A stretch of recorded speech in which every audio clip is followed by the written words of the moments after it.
ট্রাইব্যুনালের অ্যাপিল নিয়ে একটি বড় আপডেট দিতে চাই। যারা যারা ট্রাইব্যুনালে অ্যাপিল করেছিল তাদের মধ্যে 139 জনের নাম ভোটার লিস্টে অন্তর্ভুক্ত হয়ে গেছে। তো কীভাবে আপনারা নিজের নামটি চেক করবেন, সেখানে আপনার নামটি আছে কি না, তো সেটি এই ভিডিওতে দেখাবো। এই যে দেখুন 139 জনের নাম, 21 তারিখ পর্যন্ত 139 জনের নাম ভোটার তালিকা অন্তর্ভুক্ত হয়ে গেছে ট্রাইব্যুনাল থেকে।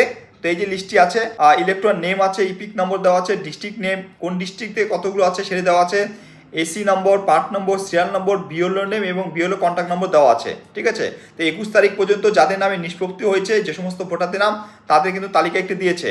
এবং এখন আমি আপনাদের দেখাবো ভোটার সার্ভিস পোর্টালে গিয়ে কীভাবে নিজের নামটি চেক করবেন, তো সেটা দেখাবো। voters.eci.gov.in লিখে সার্চ করলে ভোটার সার্ভিস পোর্টালে পেজটি সেটা চলে আসবে। জাস্ট এর উপর ক্লিক করুন। ক্লিক করার পরে ডান দিকে দেখুন লেখা আছে ডাউনলোড ইলেকটোরাল রোল, জাস্ট এরপর ক্লিক করুন। এরপর আপনাদের স্টেট, তো ওয়েস্ট বেঙ্গল হবে। এরপর আপনার দেখুন রোল টাইপের উপর ক্লিক করলে আপনারা দেখতে পারবেন লেখা আছে অ্যাপিলেটেড ট্রাইব্যুনাল সাপ্লিমেন্টারি লিস্ট নম্বর 1। ট্রাইব্যুনাল থেকে যে সাপ্লিমেন্টারি লিস্ট বেরোয়েছে সেখানে আপনাদের নামটি থাকবে। এবং নিচে দেখুন লেখা আছে আরেকটি অ্যাপিলেটেড ট্রাইব্যুনাল ডিলেটেড লিস্ট নম্বর 1।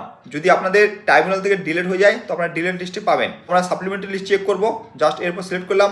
এরপর ডিস্ট্রিক্ট, আপনারা কোন ডিস্ট্রিক্টে দেখতে চান, আপনাদের যে ডিস্ট্রিক্টটি সেটিকে সিলেক্ট করবে। এরপর অ্যাসেম্বলি কনস্টিটিউশন নেম, তো আপনাদের অ্যাসেম্বলি কনস্টিটিউশন নেম কি আছে সেটিকে সিলেক্ট করবে এখান থেকে। এরপর ল্যাঙ্গুয়েজটা অটোমেটিক চলে আসবে। এরপর নিচে যে ক্যাপচারটি আছে সেটা দিবেন। তারপরে আপনাদের পার্ট নং এবং পার্ট নেম কি আছে সেটিকে সিলেক্ট করবেন। সিলেক্ট করার পরে এই ডাউনলোড সিলেক্ট পিডিএফ, জাস্ট এরপর ক্লিক করবেন। ক্লিক করার একটু ওয়েট করুন, এরপর ওপেন করবেন। দেখতে পাবেন যে আপনারা যে ডিস্ট্রিক্টটি দিলেন সেই ডিস্ট্রিক্টের অ্যাসেম্বলি কনস্টিটিউশন অনুযায়ী এই পার্টে কতজনের নাম উঠেছে সেটি শো করবে। ঠিক আছে, তো এইভাবে আপনারা চেক করে নিতে পারেন। অথবা আপনারা যদি ভোটার সার্ভিস পোর্টালে গিয়ে আপনারা যে অ্যাপিল করেছিলেন সেখানে গিয়ে আপনাদের অ্যাপিলের স্ট্যাটাস চেক করার মাধ্যমে ট্রাইব্যুনাল অ্যাপিল স্ট্যাটাসটা চেক করতে পারেন।